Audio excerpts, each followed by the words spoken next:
एक प्रश्न और है कि भजन पूजन करने वाले जो मनुष्य हैं, भजन पूजन करने वाले दुखी क्यों रहते हैं और जो भजन पूजन नहीं करते वे बड़े सुखी रहते हैं, ऐसा क्यों? यही प्रश्न एक बार नारद जी महाराज लेकर गए भगवान नारायण के पास और बोले, प्रभु ये बताइए कि जो आपका भजन नहीं करते वो तो बड़े सुखी रहते हैं, जो आपका भजन नहीं करते, आपको नहीं मानते, आपकी भक्ति नहीं करते, वो तो बड़े सुखी रहते हैं, और जो आपको मानते हैं, आपका पूजन करते हैं, भजन करते हैं, वो बड़े दुखी रहते, ऐसा क्यों? तो भगवान बोले, नारद चलो मृत्यु लोक पर चलो। नारद जी महाराज भगवान के साथ आए, दोनों ने ब्राह्मण का वेश बनाया और भ्रमण करने लगे। तो सामने ही एक सेठ जी का बड़ा सा बंगला था, बड़ा सा मकान था। भगवान बोले, नारद जाओ यहाँ से हमारे लिए कुछ भिक्षा लेकर आओ। तो नारद जी महाराज सेठ जी के यहाँ पहुंचे, दरवाजा खटखटाया, बड़ी देर में दरवाजा सेठ जी ने खोला। अब दरवाजा जैसे ही खोला तो नारद जी बोले, भिक्षाम देही, भिक्षाम देही। सेठ जी थोड़ी भिक्षा दीजिए, हमें भूख लगी है, हम भूखे हैं, थोड़ी भिक्षा दीजिए। तो सेठ जी ने जैसे ही सुना तो सेठ जी बोले, ए भिखारी, तेरा बाप धर गया यहाँ जो भिक्षा मांगने चला आया?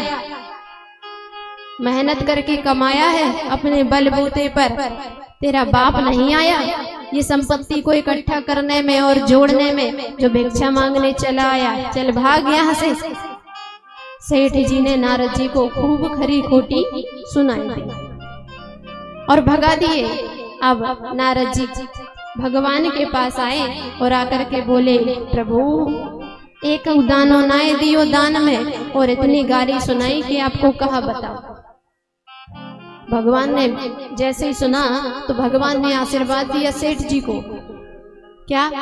तेरा धन और बढ़ जाए सेठ, तेरा धन और बढ़ जाए, तुझे खूब संपत्ति प्रदान हो, तुझे खूब धन मिले। अब नारद जी का मूड खराब कि देखो, एक दान नहीं दिया, थोड़ा सा अन्न नहीं दिया, और भगवान इसे धनवान बनाने का वरदान दे रहे हैं और आशीर्वाद दे रहे हैं कि तेरा धन और बढ़ जाए।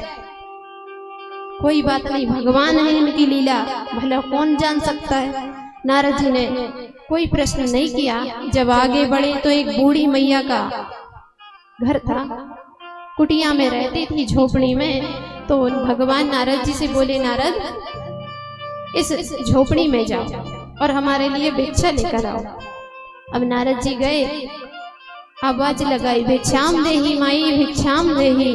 तो बूढ़ी मैया आई के बोली, बाबा मेरे पास भोजन तो न है कि आपको मैं भोजन कराई दूं। हाँ, मेरी एक गैया है जो दूध देती है, तो मैं आपको दूध पिला सकती हूँ, बस यही सेवा कर सकती हूँ। बाबा बोले, मैया दूध ही पिलाए दे। तो मैया ने 2 पात्र में दूध लेकर आई, एक में भगवान को पिलाया और दूसरे में नारद जी को दूध पिला दिया। दूध पी करके भगवान बाहर आए मैया की झोपड़ी से। जब बाहर आए तो भगवान ने आशीर्वाद दिया, मैया तेरी गैया मर जाए।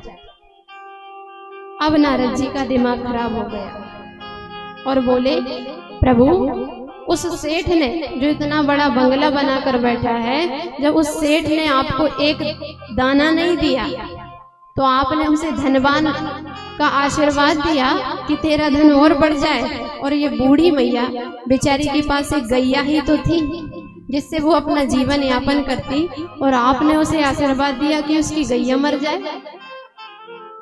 प्रभु आप ऐसा क्यों करते हो कि जो आपको मानता है आप उसी को दुख देते हो, जो आपका भजन करता है आप उसी को दुख देते हो, ऐसा क्यों करते हो?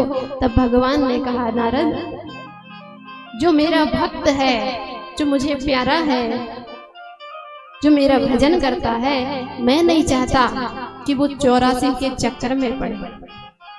सेठ जिसके पास अधिक धन है, हर समय धन धन करता रहता है, हर समय उसका मन धन में लगा रहता है, और जब मरेगा तो उसी धन का चिंतन करते हुए मरेगा। और जब धन का चिंतन करके मरेगा तो 84 के चक्कर काटने पड़ेंगे। धन धन करके मरेगा तो सर्प बनकर आएगा और उसी धन पर कोढ़ी मार करके बैठा रहेगा। क्यों? क्योंकि अंत है यामति सा गति।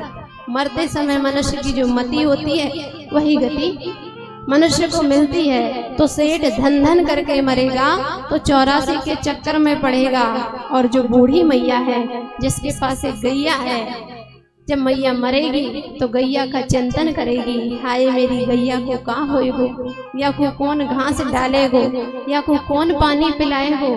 और बूढ़ी मैया ने यदि गैया का चिंतन किया तो उसे गैया बनकर आना पड़ेगा। और मैं नहीं चाहता कि मेरे भक्त 84 के चक्कर में पड़े, मैं चाहता हूँ कि मेरा भक्त मुझ तक पहुँचे, और इसलिए मैंने उसकी गैया को पहले ही मार दिया। अब जब मैया मरेगी तो मेरा चिंतन करके मरेगी, और जब मेरा चिंतन करके मरेगी तो मोक्ष पद को प्राप्त होगी। इसलिए मैं अपने भक्तों को दुख देता हूँ, क्योंकि भगवान क्योंकि दे दियो, हमने तो इतने व्रत करे, इतने यज्ञ में बैठे, इतनी कथा सुनी, भगवान ने तो कछुनाए दो। ये शिकायत ना करना। भगवान जितना दुख दे, जितना संकट दे, उतने आनंद में रहना और यही विचार करना कि प्रभु की कृपा बरस रही है। क्योंकि जितना संकट देंगे उतने ही मजबूत होंगे, उतने ही भगवान की याद अधिक आएगी। बोल वृंदावन बिहारी लाल की।